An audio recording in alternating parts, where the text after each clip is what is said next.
I would like to call the August 12, 2020 meeting of the Board of Education order. Will the secretary to the board please call the roll? Aranda. Here. Daniels. Here. Franchidakis. Here. Lang. Here. Ruffalo. Here. Towns. Williams. Here. Mrs. Haney, would you please lead the audience in the pledge? I pledge allegiance to the flag of the United States of America and to the republic for which it stands, one nation, under God, indivisible, with liberty and justice for all.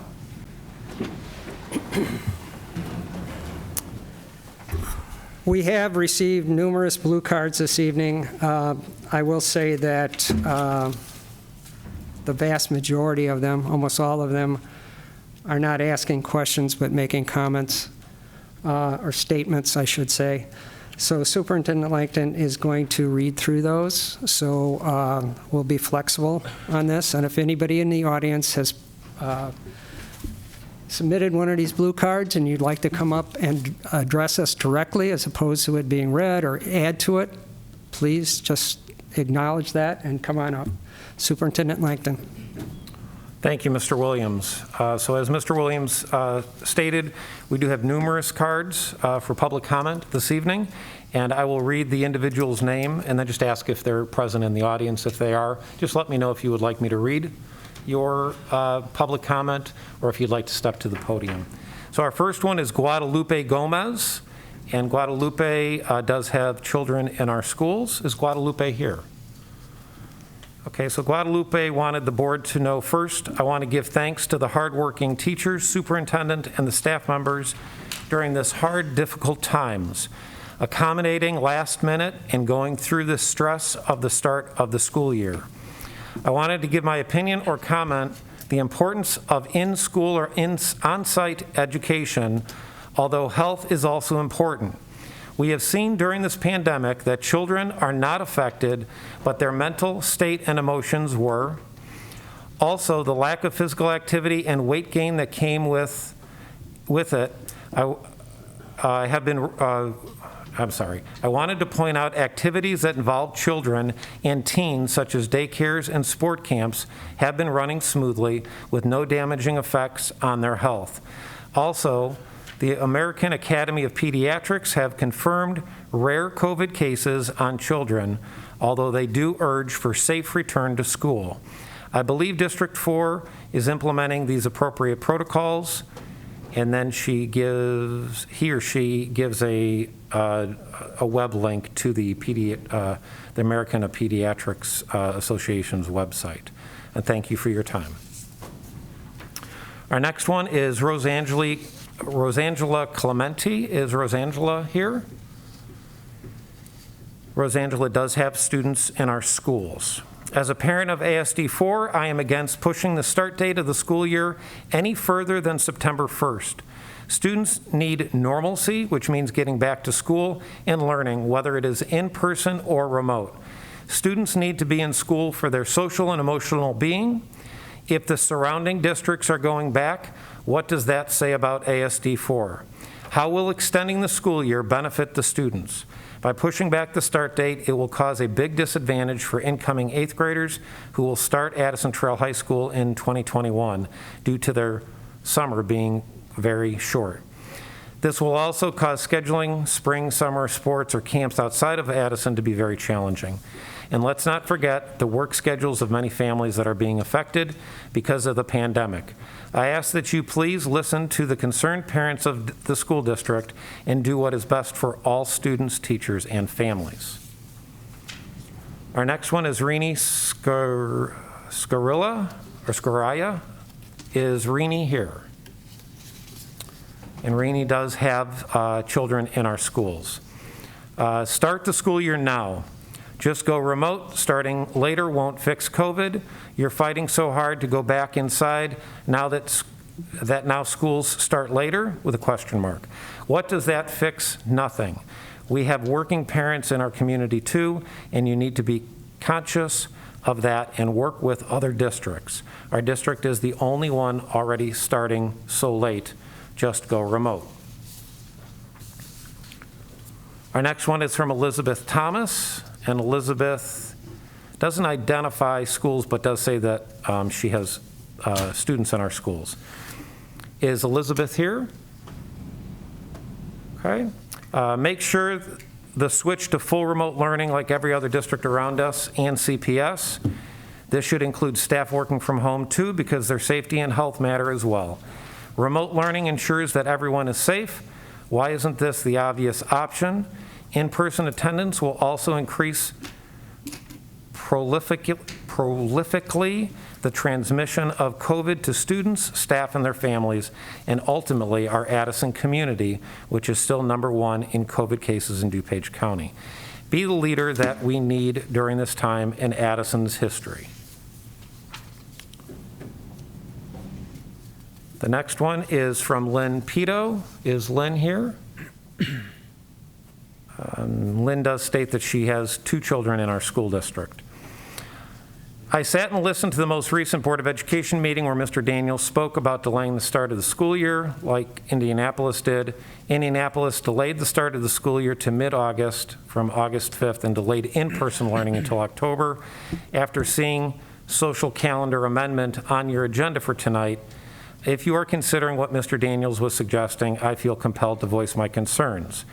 ASD4 already has a later start than surrounding districts and a later start than it typically would in any other given year. If you are considering an even later start than September 1st, I'd like to know what the reasoning is behind this. It was stated at the last board meeting that this would be to maximize the number of in-person days. We have no timeline as to when we would be in phase 5 and be able to return to school as it were before March 13th. Delaying the start of the school year with no safe to return by guarantee seems foolish. It is foolish to prolong that extended summer slide that your students are already suffering from, since they will not have a routine and regular schedule for nearly 6 months come September. The achievement gains that were made from August 2019 through March 2020 are already suffering a tremendous loss. The loss in academic gains will be more so the longer you prevent students from returning to their classrooms, whether they be hybrid or virtual. It is foolish to make such a decision without considering all your stakeholders. The input of community members, faculty, and staff need to be considered. If you are truly considering a later start date, this is an indication that you are not prepared to offer a safe return to school at this time. In the event the decision to go remote should be made, on the other hand, if you feel that you have the equipment, structure, staff, sanitation, and scheduling in place to launch a successful and safe hybrid, then please start it on time. With the addition days that ISB has granted for training, teachers should be equipped to handle remote learning or hybrid, assuming all guidelines are in place successfully and on time. Our next one is Christine Hubeck. Is Christine here? No. And Christine states that she does not have students in our school district. She states District 88 is going remote. It would make no sense for us to not start and be remote until we have further data on the virus. We service the same families. According to the data, the virus will be worse when the temperatures start dropping. Who will be liable if anyone gets sick? Also, if the date just gets pushed back, our students will only be more lonely and suffer more with their mental health needs. How would this benefit our students? How about let's look at some SEL PD to get connected with our students and families so we get started and service our students and families as they deserve to be. Our next one is Nicole Campinigri. I'm sorry, Nicole. Nicole Campinigri. Is Nicole here? And she states that she has two students in our school district. I would like to know what the purpose is for waiting another 6 weeks for the school year to start. Can they 100% guarantee that everyone can be back in the building? Since they can't, that makes the promise what the point? These kids need to start in September, even if it is just remote learning. We cannot keep pushing back the start date. Nothing is going to change this year, unfortunately. We all need to put on masks or wash our hands and do what we have to do. We cannot run from COVID forever. Thank you. The next one did not have a first name, but the last name is Anderson, and does state that they have a student in one of our schools. I want to first thank everyone in the district for their planning and total positivity during these times. Not many districts are handling this as positive as District 4. However, it has been shown that numerous other districts in our area have chosen the option to go full remote. We should really consider this option for the time being, as this is going to keep rising. Parents and children are not staying home anymore. This is something we all know and must consider and realize that when they come into school or school offices, they have been out and about and could be carrying COVID. We can't change that. Pushing the school date back is just pushing back the problems and pushing back what will happen. Teachers, students, and staff will all begin contracting symptoms of COVID itself, and we will be back to where we were in March. If we begin remote, we have the opportunity to let this die down and still have time to form a great sense of education for these children. It can work.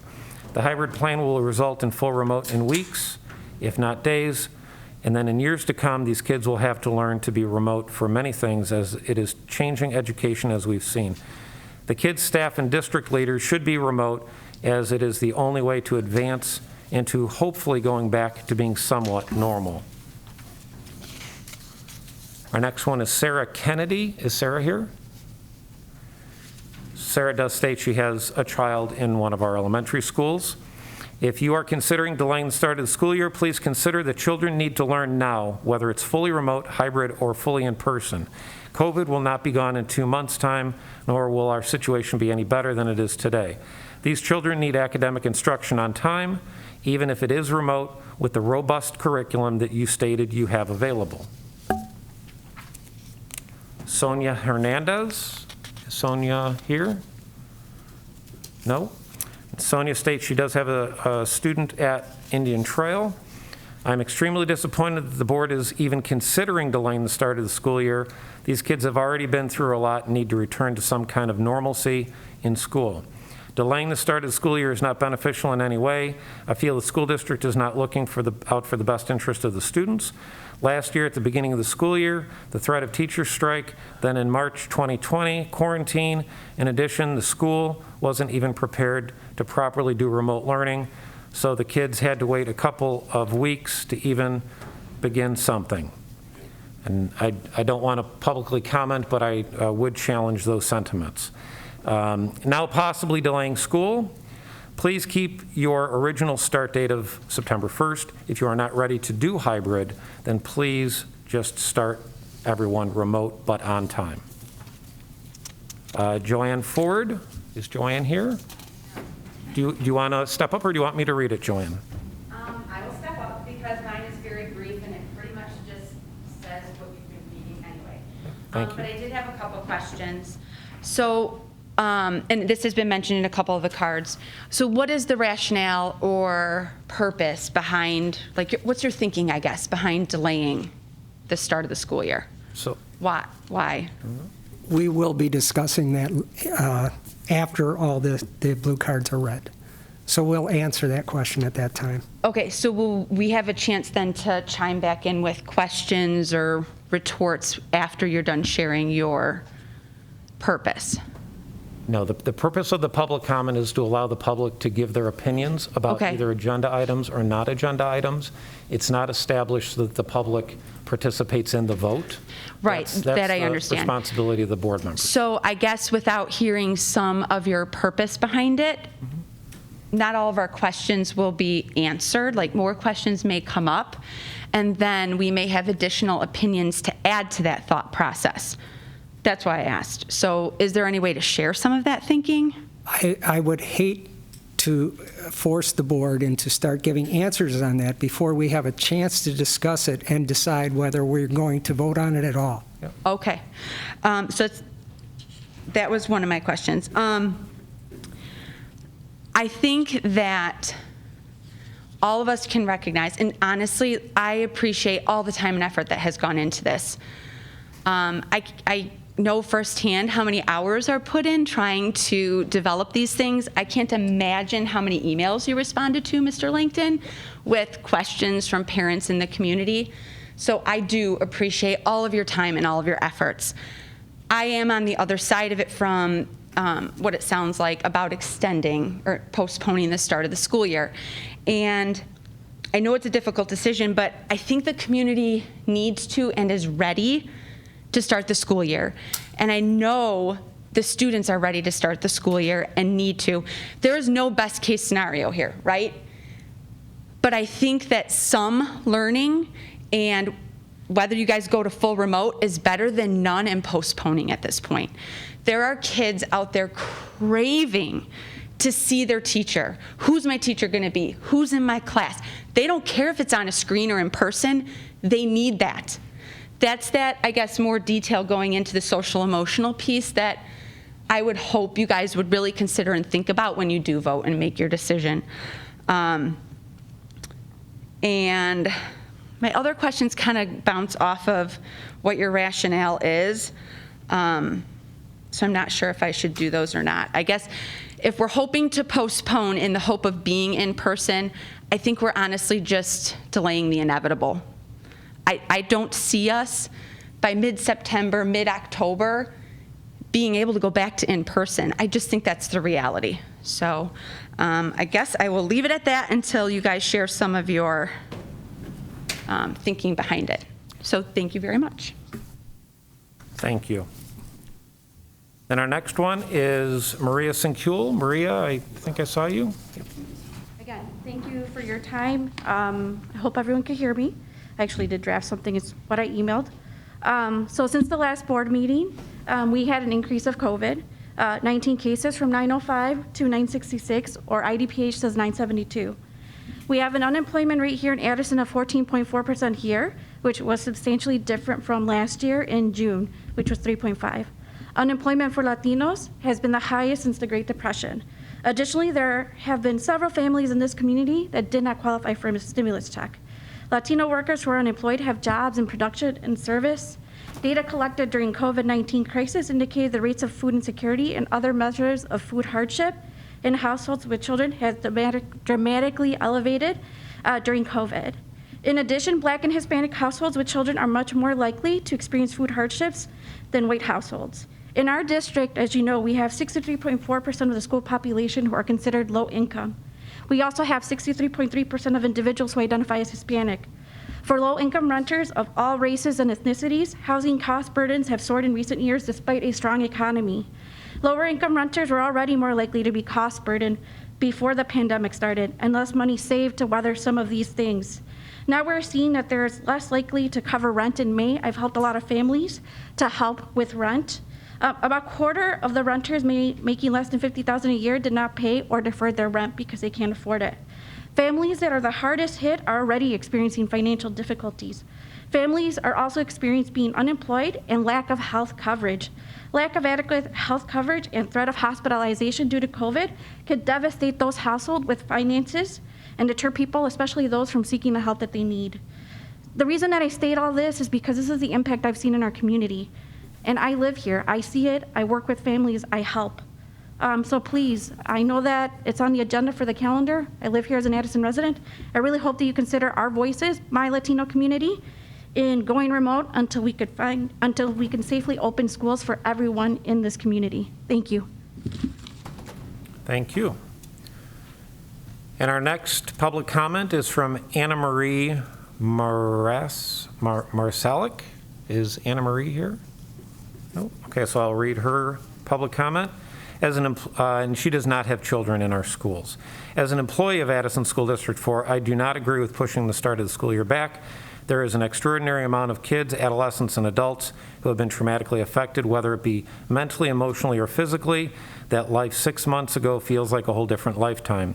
Part of helping people who have experienced any kind of trauma is sticking to a routine or normalcy and building positive, supportive relationships. The further we push back the start of the school year, the more kids and staff will be affected. COVID-19 will continue to cause trauma, anxiety, death, and uncertainty for as long as there is no safe and tested vaccine or united mandatory safety plan. Remote learning will at least provide some routine and normalcy. It will also give students a positive, supportive connection with their teachers, related service staff, even if it is only online, until we can safely open schools back up. Please consider starting school on time with remote learning, as it will be more safe and more and provide more support for the students, staff, and the community. And then we had Jennifer Lima. Is Jennifer here? And Jennifer did ask a question. Are students with IEPs required to attend school for the 2021 year in person, or are they allowed to choose between other options in learning remote or hybrid? And the answer to that question is they have the same choices as all students do. And then we have, oh, I'm sorry, there was another one I didn't see on the back. Rita Kapluski. And Rita does have students in our school. And she simply states, I strongly object to moving the start date of school. If, however, the hybrid start date is moved back, the parents should have the opportunity to switch to full remote. And then we had Melissa Hansen. Is Melissa here? No? And Melissa does not have children in our school district. She states, if there is a discussion of changing the start date of the school year, I would ask you to consider not doing so. I believe it's in the best interest of our students to begin as scheduled. However, I also think it is in the best interest of our students to begin the year with only remote learning. As cases of COVID continue to rise in our community, I believe it would be harmful to our students as a whole to have any in-person learning. I worry about their physical health if they were to become ill, but I also worry about their mental health if they were to pass the illness on to their family or if any of their teachers were to become ill. As it would be detrimental to our children if a staff member became sick, I also believe it is in everyone's best interest to have buildings open at certain times for teacher needs, but not to require staff to work in the buildings.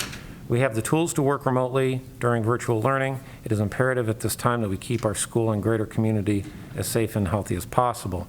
Virtual learning and teaching can accomplish this as the given time and in the given circumstances.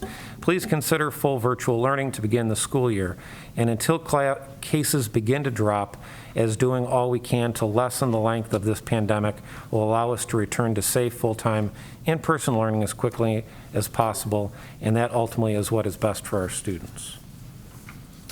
Then our final, I missed another one, I apologize. And this one comes from Jennifer Maldonado, and Jennifer does have students in our school. Is Jennifer here? Nope. So she states ASD4 is starting typically later than it would in any other given school year. We have no timeline as to when we would be in phase 5 vaccine and able to return to school as it were before March 13th. You cannot predict the future, so delaying the start of school year will be with no safe to return guarantee seems bizarre.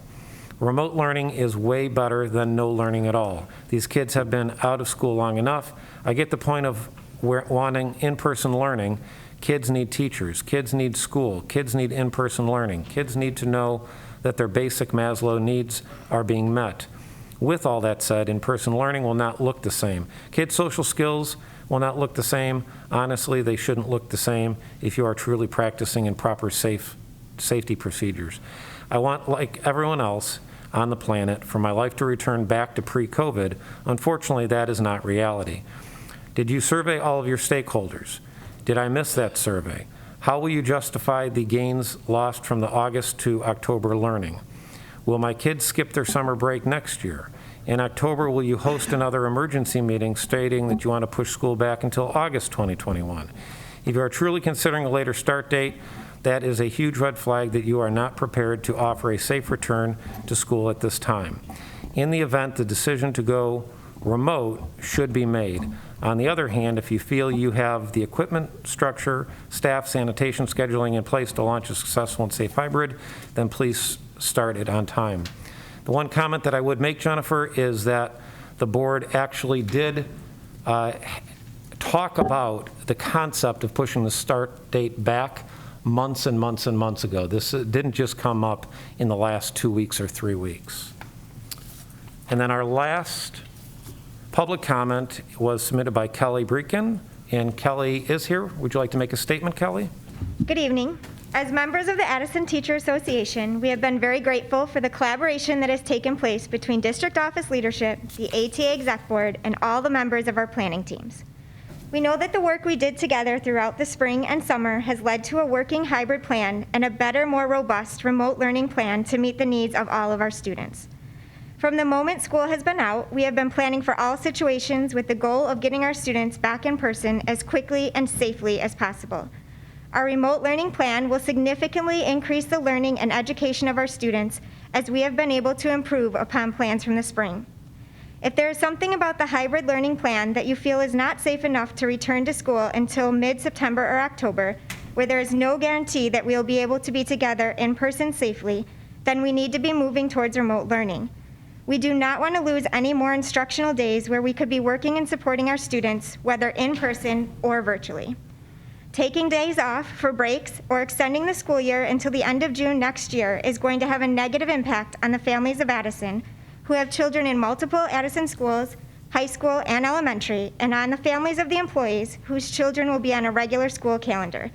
We do not support altering the current school calendar. Thank you. Thank you, Kelly. And that is all, Mr. Williams. Okay.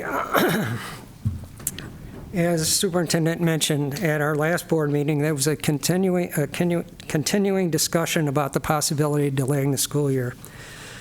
Superintendent Langton at that time stated that he was going to come up with a proposed calendar amendment change that would, and then eventually came up with a plan which delay the start of school year from September 1st till Monday, September 14th. So at this time, I would like to open up the discussion to the board for comments and discussion. Take it away, fellow board members.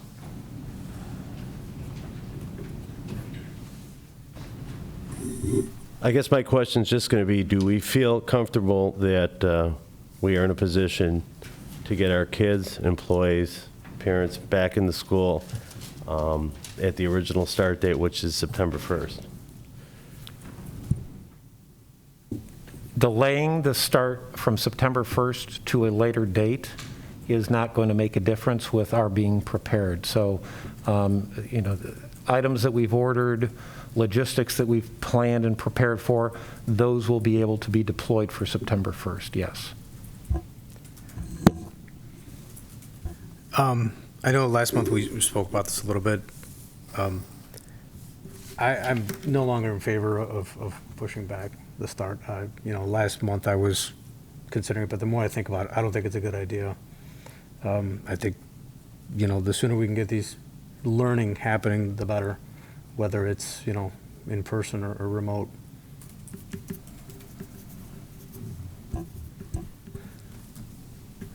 I initially, months ago, stated that I thought we should push back the date so we can get more time in the classroom with the students.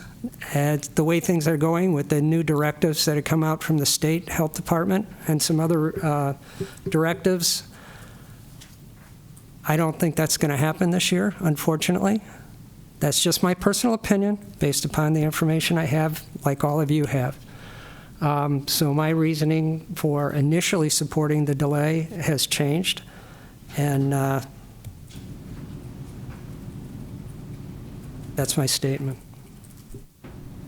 Please speak up if you have an opinion. Yeah, so I agree. I think we should definitely start the school year on time. I think we should definitely go with remote. Obviously, out of 20 opinions we just heard, 14 want remote and 6 are okay with hybrid planning. So I really think we should not delay. We got to move forward. This is hard on everyone. We don't have all the right answers, obviously. And I think moving forward and starting with a remote platform would probably be the best course of action, in my opinion. Well, we can't just change from what we voted on last month. It has to be voted on to change from what we planned. So that part is fine. And changing the calendar, I was never for it, and I'm still not for it. Yeah, let's do whatever we have to do. Let's get kids back in school. Yeah, that's what we did last month. That we have the calendar, it's set, and we have a plan. So if we want to deviate from any of that, we have to vote on it. We can't just, it's fine. With respect to all the board members and the parents that said things, obviously everybody has an opinion and a view. And we have 7 people up here to have a right to say, and as we said many times, we don't always have to agree on what it is. It's important that we represent the community.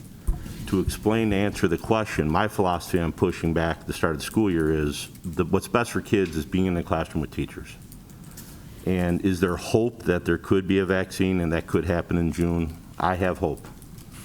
And, you know, simple, that's why I was in favor of it. And the other thing is to answer this question Serge has, there are positives with delaying the start and seeing what other school districts are doing positively and what they're failing at. So there are reasons and positives that come out of delaying the start of the school year. Now, again, that's what I stated at the last meeting. What's best for kids is they're in school with their teachers. And if that means that's June 15th instead of September 1st, that's my reasoning as a board member. Yeah, I agree that I think if there's any way we could get students in class, that is what's best for them. It has to be safely. Like Mr. Williams pointed out, these new guidance we have from the state, I'm skeptical that that's going to happen this year at all. Can I add a few things? I'm definitely concerned with the high case of COVID in Addison. You know, we do have the highest in DuPage County. You know, I don't think anybody disagrees in-person learning would be ideal, but only if it could be done safely. You know, safety for staff and students, I feel, is the most important.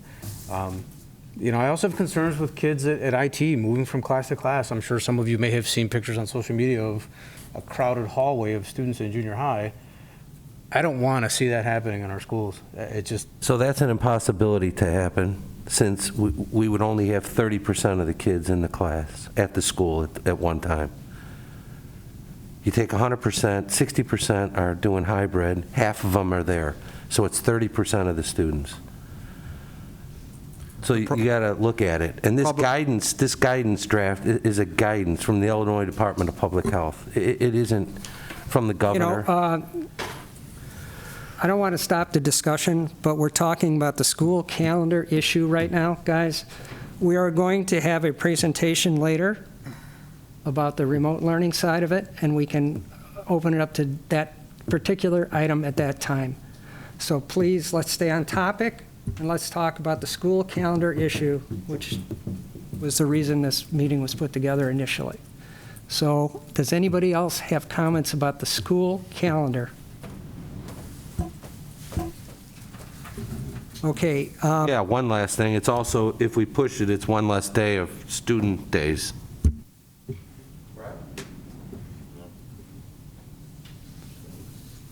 It is using 2 of our remote learning planning days. I'm sorry, I said it's one less student day. Is that correct? I understand that. It's actually 2 fewer student attendance days because those 2 remote learning planning days will count. But that, Mr. Towns, actually was part of the calendar that was already approved.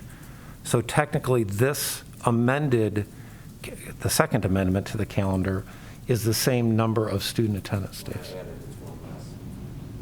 I will double check the math, but I'm fairly certain that it's not. Any other comments, questions?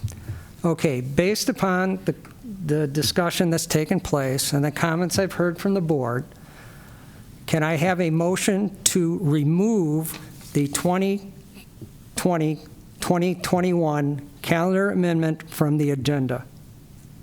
Everybody understand what I'm asking for? I'm asking for a motion to remove it. So moved. Second. Motion by Jeremiah, second by Zach. Questions or discussion? Roll call, please. What question? Oh, So go we're ahead. not voting, we're removing it. We're removing it off the agenda. We're voting to remove it off the agenda. Would it be easier just to have the vote and say yes or no, and then it gets voted down? I mean, which is fine, Dave. Obviously, I sound like the lone voice, which I respect. It's nothing personal. It's 6-1, I lose 6-1, whatever. It's not winning or losing. I should rephrase that, but, I mean, just vote, and that's all. Okay. So I can't get a motion on that, so can I have a motion to approve the 2020-2021 calendar amendment as presented? So moved. Second. Wait, Motion by Surge this in.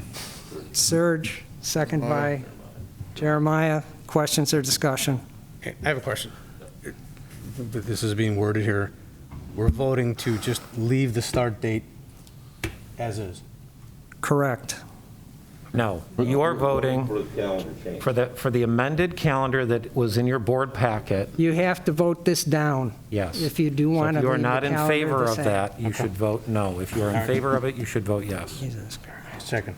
I was confused too, so don't worry. Zach, Yeah. I was fine with the way it goes. All right. You know the order.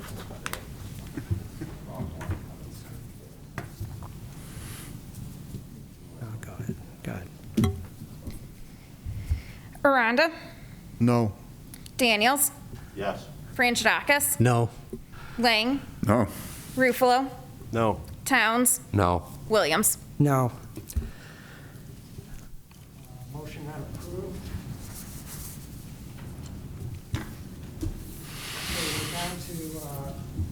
Excuse me. We're down to discussion items. I had asked Superintendent Langton if the board could have a presentation on how our remote learning model was going to change based upon the fact that I don't think anybody was happy with the outcomes of remote learning in the past. I haven't heard of one school district that's been successful with it. And so because of that, a presentation has been put together to talk about it. Mrs. Haney is going to, I'm going to say a few words first. oh yeah, go ahead, Superintendent. If I may, I just want to say a few words to introduce what Mrs. Haney is going to review. So thank you to Mr. Williams for making the request. Really, the concept is to find out what would be more rigorous and beneficial to our students in the event that we did go to a full remote model. If you remember the plan that Mr. Towns was referencing, which was the return to school plan, that focused mainly on phase 4 hybrid or phase 4 remote learning. Those two parallel together in our efforts to develop those plans fully and then get ready to implement them are full of a lot of challenges, as you can anticipate. So what we asked Mrs. Haney to do is just highlight for our board members what are the strengths of a full remote plan for 100% of our students so that our board members can have a better sense for that. Several people had commented about changing guidance and different complexities, challenges that every school district who comes back in person will absolutely face. But I don't want to put the cart before the horse. I think it's important first for the board members to understand. I will mention that Mrs. Haney provided you with what we're just calling a sample daily schedule for either a middle school student or a kindergarten through 5th grade student to give our board members a better understanding of what they would be experiencing every day of the week. Mrs. Haney. Thank you, Mr. Langton. So as Ms. Bricken actually said earlier, as soon as summer started, our teams began planning for the fall. And so we knew we needed to look at all scenarios. So obviously we looked at a hybrid model, we looked at a hybrid remote model combined, and we also really looked at what would school look like in full remote. So at my presentation last month, we proposed the hybrid model with that remote teaching being a choice for parents. But while we were doing that, we were also looking at what would a full remote planning look like for return in the fall. So we knew, again, as we had stated, that the spring wasn't perfect. I think our teachers did an awesome job of doing the best they could with the tools they had, but it wasn't perfect. And we got a lot of feedback and took that feedback from teachers, from parents about the spring. So I wanted to talk a little bit about some of the different planning that we will put in place that will ensure that our students, if they are in a full hybrid mode, that they will be experiencing. So at the Early Learning Center, learning will look very similar as far as the times, but obviously everything would be virtual and teachers would be connecting with students and parents and families remotely. All of their related service minutes would be virtual and students would have their needs met that way. At the elementary level, the students would actually follow a daily schedule, so teachers would have a schedule, and that would be followed with the students. That we know that there needs to be daily contact, and new instruction needs to be increased through multiple, like synchronous sessions each day. So when we say synchronous, we mean teachers are actually online with students. They are there to either teach new content and then available for either to work with small groups or to answer questions while students are working. And then students would have some part of their day being asynchronous, where they may be assigned something to do, and then the teachers would check back with them. So we know that there needs to be increased contact and instruction with our students on a daily basis, multiple times a day. So if you do see the sample K through 5 schedule, we do know that developmentally, some of our grade levels may need to have a little less synchronous instruction. So our kindergartners probably couldn't be online for 4 hours a day, but we would look at that developmentally. That we would go back to using SLP marks. So last, if you remember in the spring, we did the pass incomplete, which was very difficult for our teachers and I think for our parents too. So we would use that, and then we would be providing parents with a means of checking their child's grades through Skyward, and also through Remind and other communication methods to help parents know if their child is missing something or if they're not attending a session, that those things would be monitored much more closely. Our social workers and psychs would be able to keep in contact with families and support those families that needed that support, and support students as well. We would also not be utilizing any paper packets. They would not be distributed. We would be doing everything remotely. At Indian Trail, the students and teachers will follow a daily schedule, so that's on the other side of your sheet. 9 full periods, and it would be fully synchronous. Each teacher would post their address in their Google Classroom. Students would log in each period to that class to be able to participate. Assignments would be turned in and monitored. We would be providing progress reports for parents at Indian Trail regarding updates on their child's grades and their work completion.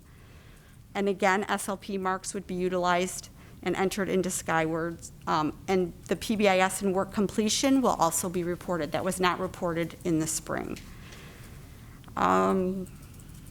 We also know that it would be important to try to support our parents in any way that we can, to be able to learn how to access some of these tools, to be able to ensure that they can monitor their child's progress in school. So we would be providing opportunities to support parents with the implementation of remote learning, whether that be sending home documents for them with step-by-step on how you access things, whether it could be a virtual night, but we know that we need to support parents so that they can help their child at home. So those are some of the things that we really heard based on parent survey and even teacher surveys, and the feedback that we got, that we needed to improve and make that time with our students more rigorous, more new content being taught, and being able to report progress and being able to monitor students that either we're concerned about or may not be showing up for class. So, and again, I included these are sample schedules. So if you look at elementary, approximately 4 hours of synchronous time each day with students. They would get their specials classes as well. And then at Indian Trail, it's the entire day is synchronous. So students would move from one class to the next, just like they do in school, but it would be going in and out of meetings with the teachers. And the implementation of remote learning, especially under these new guidelines, which have clear, high expectations for both students and staff, that would require professional development for staff. So we would be prepared on the 27th and 28th of August, prior to the Institute Day, for opening on September 1st, to support our staff's learning, to make sure that they understand what those expectations are. The other piece is, no matter what the model is, it is expected that our employees will be working out of our school facilities, using the resources, being able to collaborate with each other, and being accessible for families and students 5 days a week, normal schedules. The benefit of a full remote plan compared to really certainly what we did last year is simply the amount of time that students would engage with their teachers and the resource people in our schools would be dramatically greater than it was last spring. And I agree with Mrs. Haney that we did the best that we could given the circumstances. Every school district did, but that was dropped on us very quickly. School districts at that time who thought that they were prepared certainly were not, because the old e-learning plans that they had filed with the state were designed for like a snow day. They were not designed for the long haul. So I'm very proud of the work that all three of our planning transition teams did, but quite honestly, especially the instruction team, because they not only had to plan for preparing to propose a hybrid / remote learning model, but also a full remote learning model. And they've continued their work in the last few weeks, even after the plans for the return to school plan had been finished. So thank you again to all of those individuals. So board members, do you have any questions about the basic differences between what we did last spring and this more rigorous expectation for full remote learning? I have a question.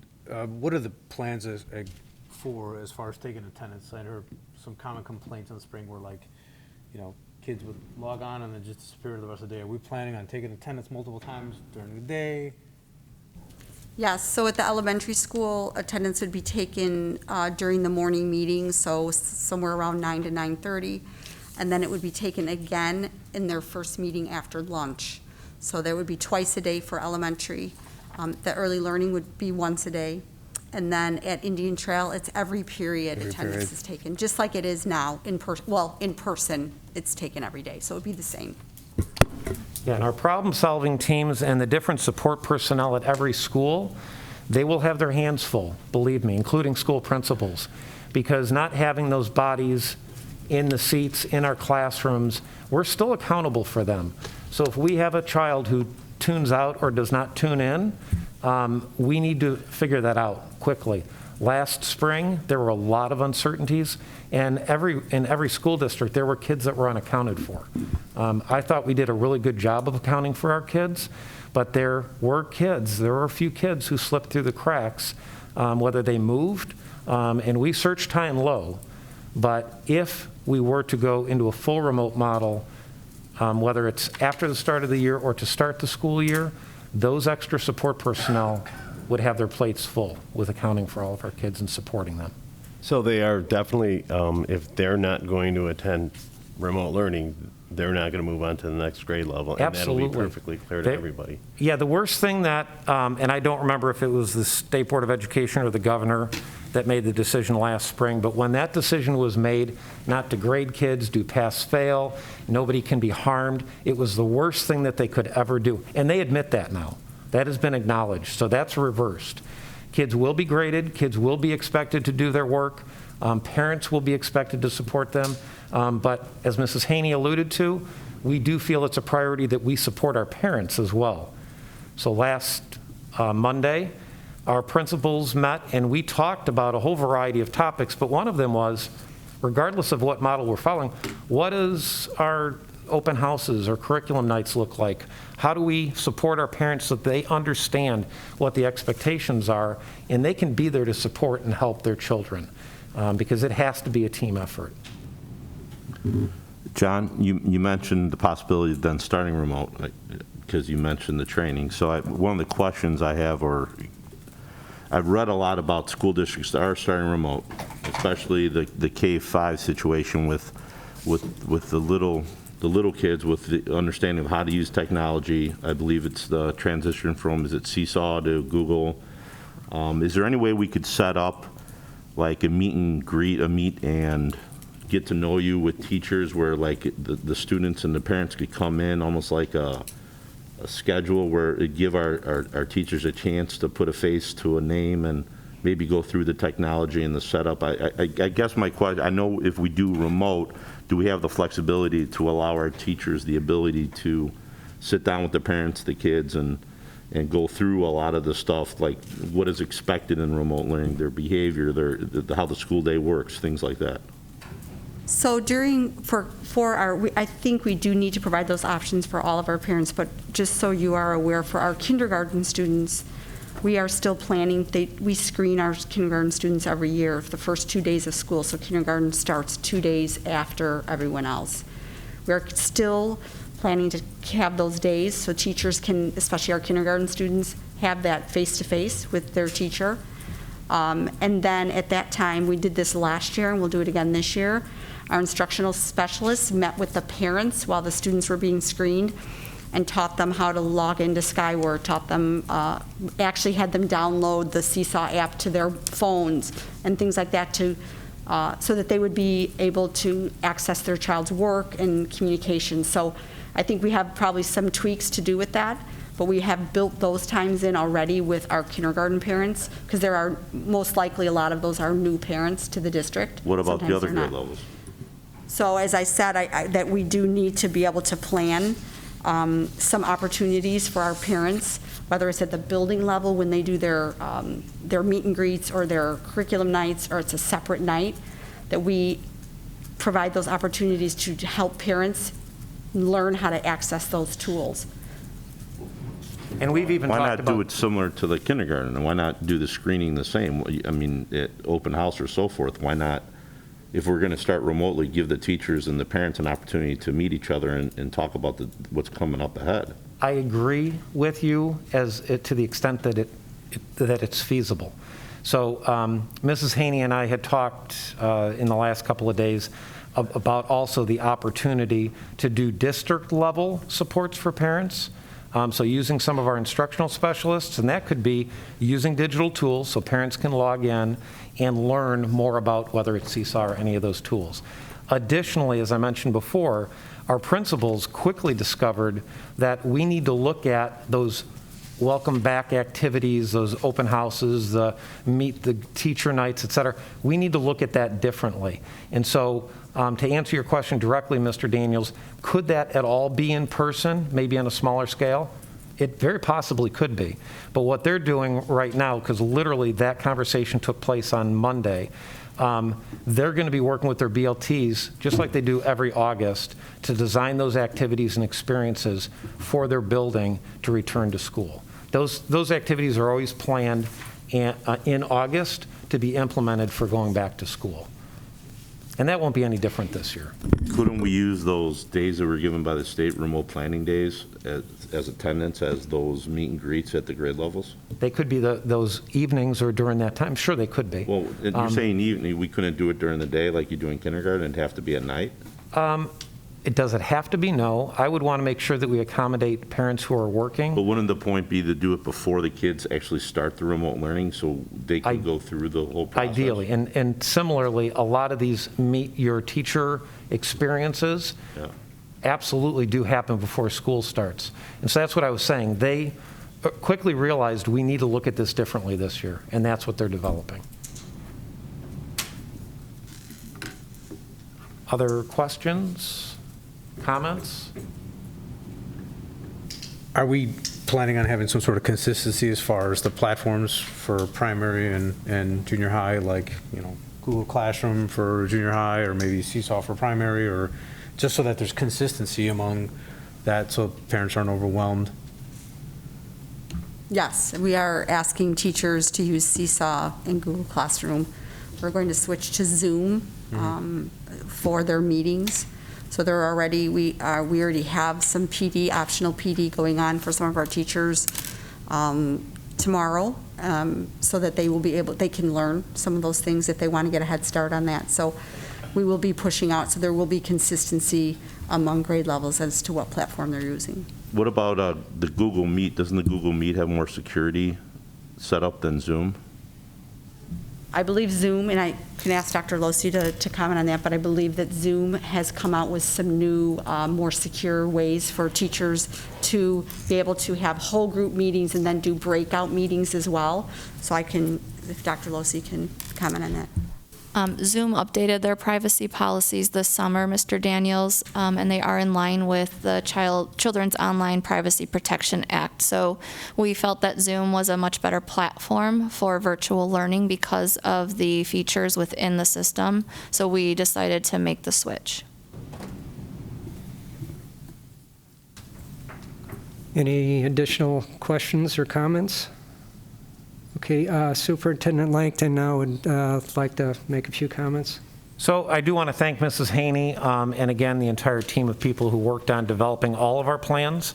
When we brought to our Board of Education the return to school plan 2 weeks ago, that was with the intention of giving our school district the flexibility as Illinois or our region moved across the different phases of the Restore Illinois plan, that we would be prepared in all of those arenas. If you remember, the phase 3 implementation would include the full remote learning. One of the challenges that, actually several of the challenges that we uncovered during the last week of scheduling is that the complexities of both the elementary and the middle school schedules really makes it challenging. And as we realized at the elementary level, we were able to take the existing staff members, and that's not just classroom teachers, that's interventionists, that's support personnel, it's all of the personnel who serve our dual language population. We were able to distribute them, reallocate them, spread them across buildings to serve our students in safe numbers in the hybrid model. The concern that we had, though, and it quickly became evident, is we were concerned with the level of quality of instruction that we would be able to deliver kids in that short 2.5-hour period. We feel good about being able to bring them in every day. That was one of our goals. But that 2.5-hour period spread across multiple buildings for staff, in many cases in our elementary buildings, was just challenging. Additionally, at Indian Trail, despite our best efforts, it would be really difficult to be able to implement hybrid learning with any fidelity. In fact, some of the promises that we made, and I never like to not be able to keep a promise, but I also think that we need to be honest.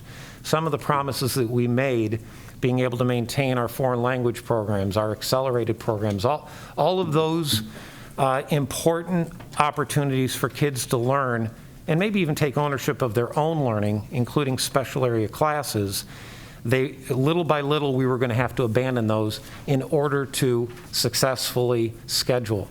The challenge, especially with the middle school level, was doing the simultaneous scheduling of both a hybrid model and a remote model. If you remember, our original discussions and planning that Kelly had referenced started well over a month and a half ago, and it was not with the intention of providing parents with the option, the remote option. If you also recall, early in the week that the state announced it was required, we had actually made the decision the best thing to do for our parents and our kids is to provide families with that option.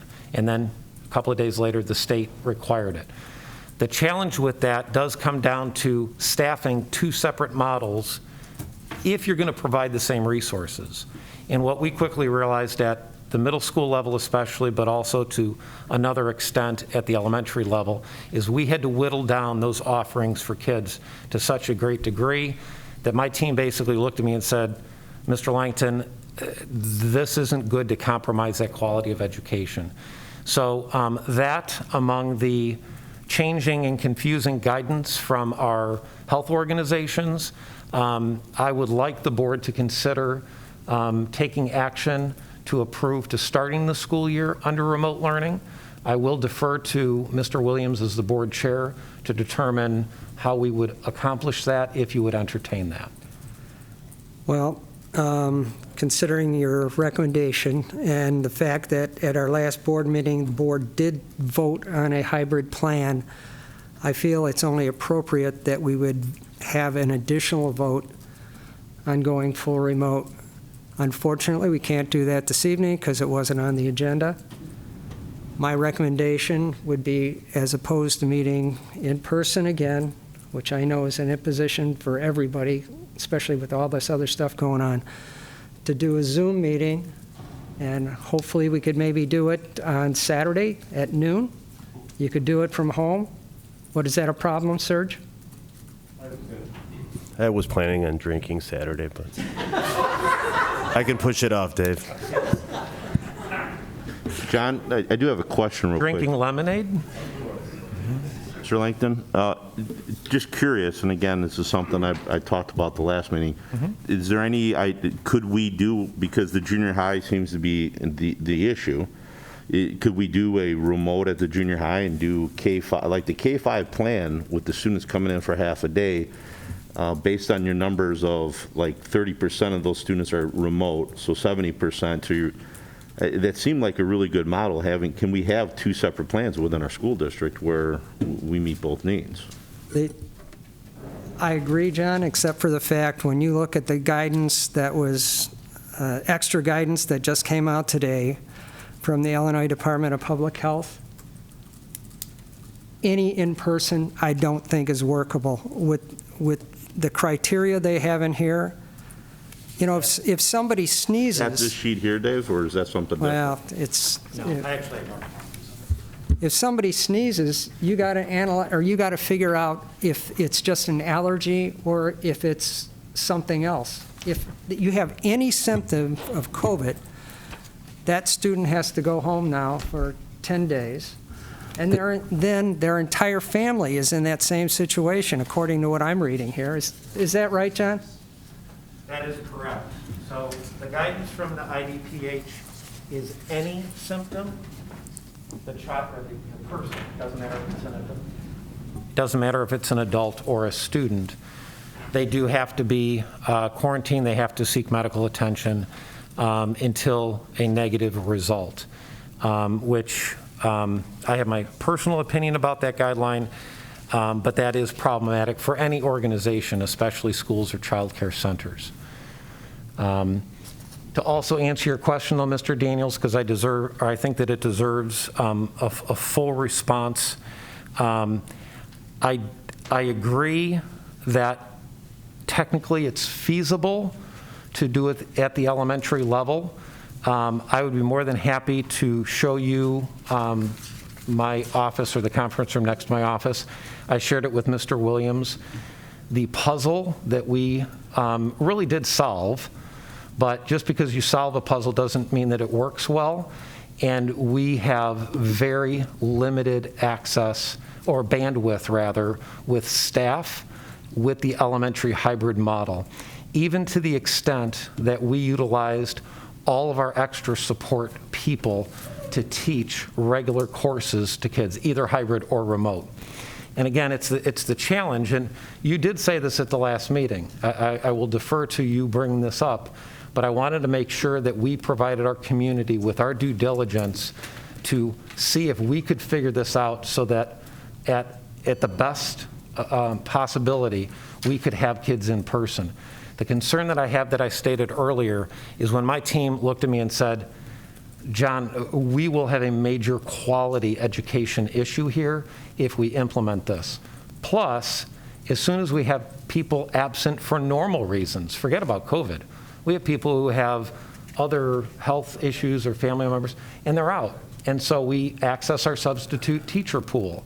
And that substitute teacher pool is also severely depleted because of these circumstances. So my concern also would be a staffing issue, but it's a quality issue as well.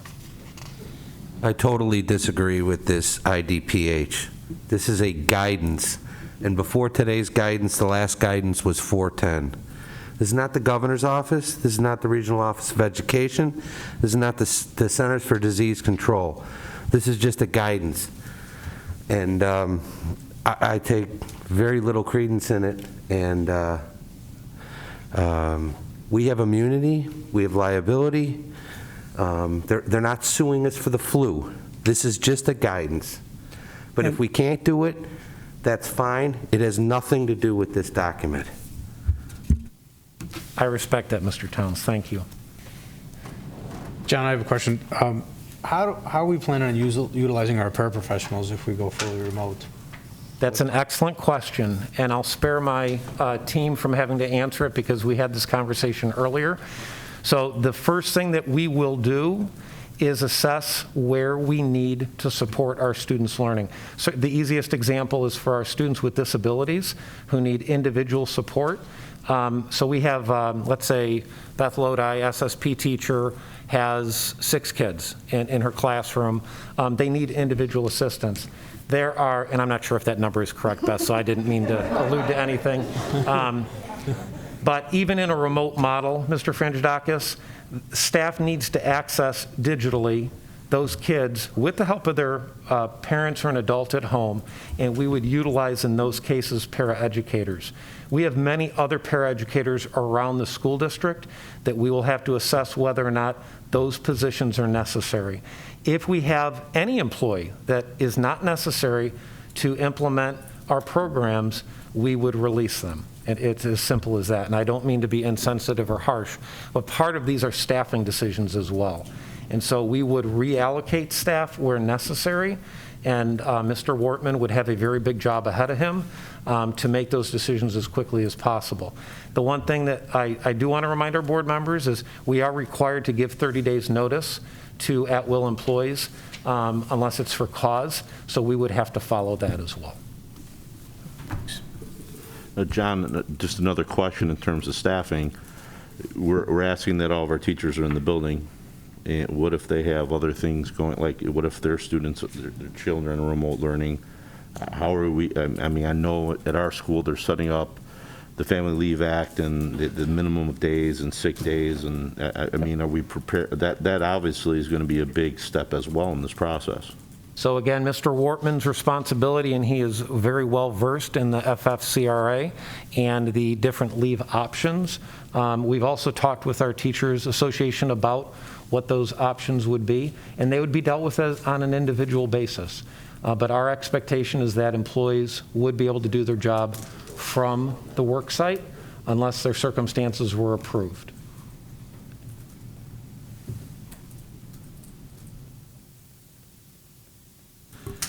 Any other questions or comments? Nothing? Okay, is there any additional miscellaneous or unfinished business to bring before the board? Well, I should ask, is everybody okay with meeting on Saturday at noon? What was that? Some of us work. I know you've been retired for 20 years. Have businesses we run. That's okay. Thank you, James. So, Mr. Williams, after I work with my staff, we will communicate with our board members accessing that remote meeting, and that also will be publicly accessible, very similar to, I think it was 2 or 3 meetings ago. Well, that would be my question. If we're looking at going remote, the community should have a chance to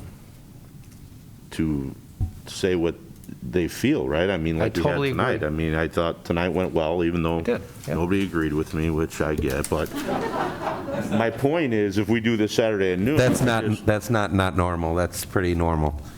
But I'm just saying, wouldn't Dave, like Monday or Tuesday? There's time to get this out to the community. I'm just asking. I'm not available on Monday. And Tuesday. I just thrown. That's all I'm saying. So the one variable, and I apologize, I told Mr. Williams that if we ended up having this conversation, I would say this, and I didn't. One of the variables that I think is critical is, out of respect for the parents of our students, we need to let them know as soon as possible. And the teachers. And the teachers already know because they're watching on the internet right now. So I had made the commitment to our families that the week of the 10th, which is this week, we would let them know about the AM/PM sessions for hybrid learning.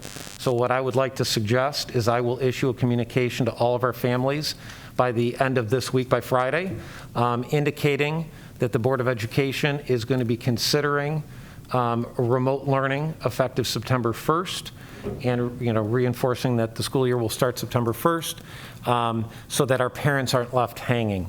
My concern is if we wait until Monday or Tuesday, which is only a few days later, I understand that. I'm just saying, giving them an opportunity to find out about this, and if they want to send in a question, it's all, They will definitely have that opportunity. 3 days opportunity. later right now. So Carolyn would post the meeting by, if we have it noon on Saturday, the meeting agenda with a blue card opportunity or public comment opportunity will be posted by noon tomorrow. So that meets the 48-hour Open Meetings Act requirement. And then I think today I lost count, but I think it was like 14 or 15 public comments. Everybody would still have opportunity to submit those. Yep. Thank you. Is there any additional unfinished business? Can I have a motion to adjourn the August 12th, 2020 special meeting of the Board of Education? Second. Motion by Serge, second by Zach. Questions or discussion? Roll call, please. Daniels. Yes. Frangedakis. Yes. Lang. Yes. Ruffalo. Yes. Towns. Williams. Yes. Aranda. Yes. Motion approved, meeting adjourned. Thank you for coming this evening.